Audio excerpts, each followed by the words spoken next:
সে যদি এতই নির্দোষ হতো তাহলে আপনারা যে এতগুলো আমার কাছে যে ছবিগুলো পাঠানো হয়েছে, ওর কিছু ছবি পাঠানো হয়েছে, সে যদি এতই ভালো মানুষ হতো, এতগুলো মানুষের সাথে ও কি করছে, এইসব নোংরামি করছে, তারপরেও কি দোষটা আমার? লাইভের আগেও মামুনের এই ছবি আমি 15 দিন আগে পেয়েছি তার একজন ভিকটিমের কাছ থেকে। গ্যাং রেপের মতো একটা অ্যাক্টিভিটিস করেছে নরসিংদীতে। তাহলে গতকালকে এমন কি হলো যে গতকালকে আমার তার ডাটা ট্রান্সফার করতে হবে?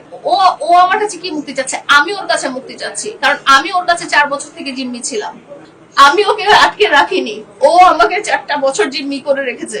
4টা বছর আমি তার হাতের পুতুল হয়েছিলাম। সবার কাছে বলতে চাই, আমার মামলা করা হয়েছে আমি ওর কাছে মুক্তি পাওয়ার জন্য, আমার মামলা করা হয়েছে ওকে আটকানোর জন্য।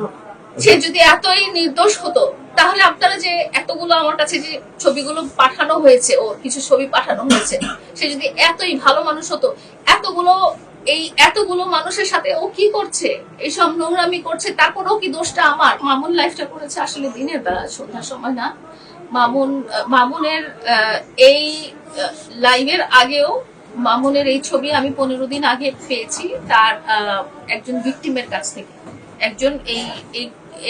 সে গ্যাং রেপের মতো একটা অ্যাক্টিভিটিস করেছে নরসিংদীতে। এই ধরনের ছবি আমার কাছে এসেছে 15 দিন আগে, এবং এটা নিয়ে আমি অলরেডি কিন্তু সবার সাথে হয়তো কথা বলতে পারিনি, বাট যাদের সাথে আমার রেগুলার কথা হয়, ডিজিটাল খবর, পারফেক্ট নিউজ, এরকম কিছু আছেন ভাইয়ারা যারা আছেন, তাদের সাথে আমি 15 দিন আগেই বলি এটা নিয়ে আসলে গতকালকে কিছুই হয়নি। যদি সেটা সামাজিক যোগাযোগ মাধ্যমে ভাইরাল হয়ে থাকে, সেটা সম্ভবত সে নিজেই করেছে। কারণ হচ্ছে যে এই ধরনের ছবি তার মোবাইলে নাই, কারণ এরকম অ্যাক্টিভিটিস করে কেউ ছবিগুলো নিজের মোবাইলে রাখবে না। আপনারা যে ধরনের ছবি বা ভিডিও দেখেছেন এগুলো রাখবে না। আর সে বলেছে আমি তার ফোন থেকে ডাটা কালকে নিয়েছি, ওর সাথে আমার 1 তারিখ মার্চ থেকে যোগাযোগ, এবং ওর ফোনের পাসওয়ার্ড আমি জানি। তাহলে গতকালকে এমন কি হলো যে গতকালকে আমার তার ডাটা ট্রান্সফার করতে হবে?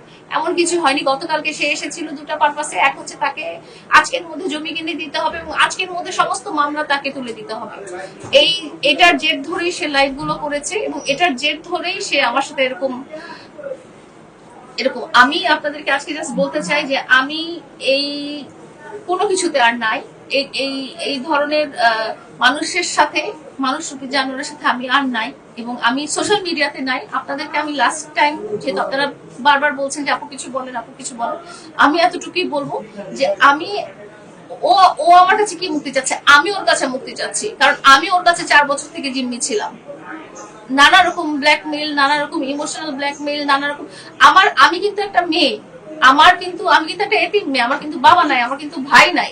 ও যে বলে না ওর বাবা এটা, আমার বাবা বেঁচে নাই, আমার বাবা মারা গেছেন অনেক আগে, আমার কোনো ভাই নাই। আমার একজন অনেক বৃদ্ধ মা আছেন, অসুস্থ মা আছেন, আমার 2টা ছোট ছোট বাচ্চা আছে, তার মধ্যে একটা বাচ্চা অনেক অসুস্থ। আমি ওকে আটকে রাখিনি, ও আমাকে 4টা বছর জিম্মি করে রেখেছে।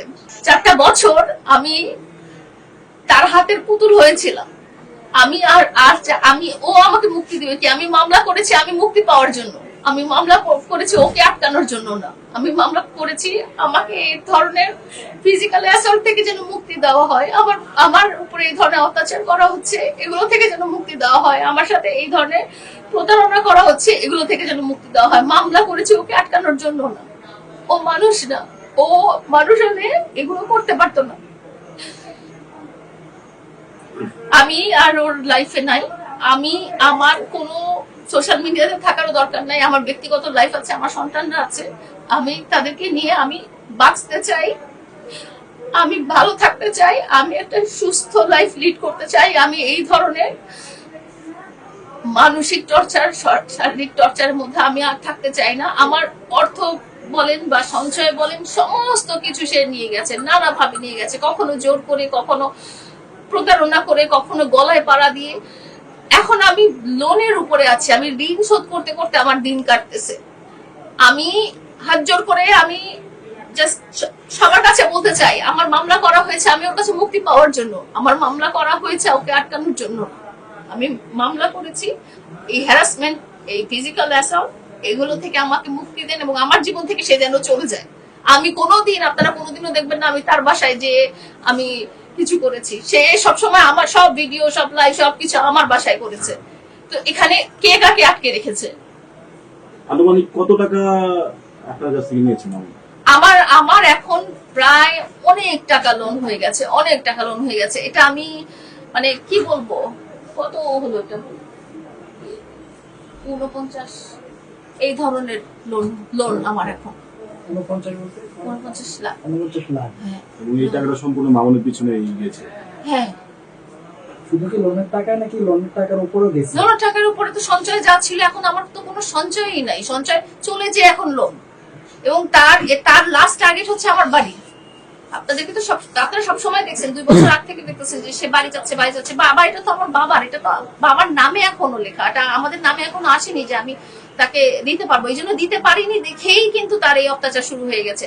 নাহলে এই বাড়ির ঘটনার আগে কিন্তু আপনারা কখনো এই ধরনের মারপিট, ক্ল্যাশ বা কোনো কিছু কিন্তু কখনো আপনারা দেখেন নাই। ভবিষ্যতে কি মামুনের সাথে হওয়ার সম্ভাবনা আমি আছে? আমি তো আপনাদেরকে বললাম যে আমার মামলা করার উদ্দেশ্যই হচ্ছে যে ওর কাছ থেকে আমি যেন মুক্তি পাই, ওর কাছ থেকে যেন আমি ছাড়া পাই।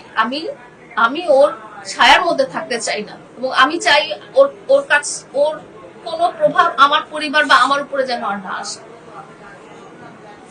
আমার কোনো দরকার নাই সামাজিক যোগাযোগ মাধ্যমে থাকার। আমি আজকে আপনাদের কাছে আমার মনে হয় যে আমি এরপরে আমি আর কারোর সাথে দেখা করতে চাই না। আজকে মনে হয় 3য় দিন, আমি আর দেখা করতে চাইনি আপনাদের সাথে, আর কারোর সাথে আসলে আমার আর দরকার নেই। আমি আমার ব্যক্তিগত লাইফ নিয়ে থাকতে চাই, আমি আমার সন্তানদেরকে নিয়ে থাকতে চাই, আমি আমার পরিবারকে নিয়ে থাকতে চাই। আমার এরকম মানুষ আমার লাইফে আছে।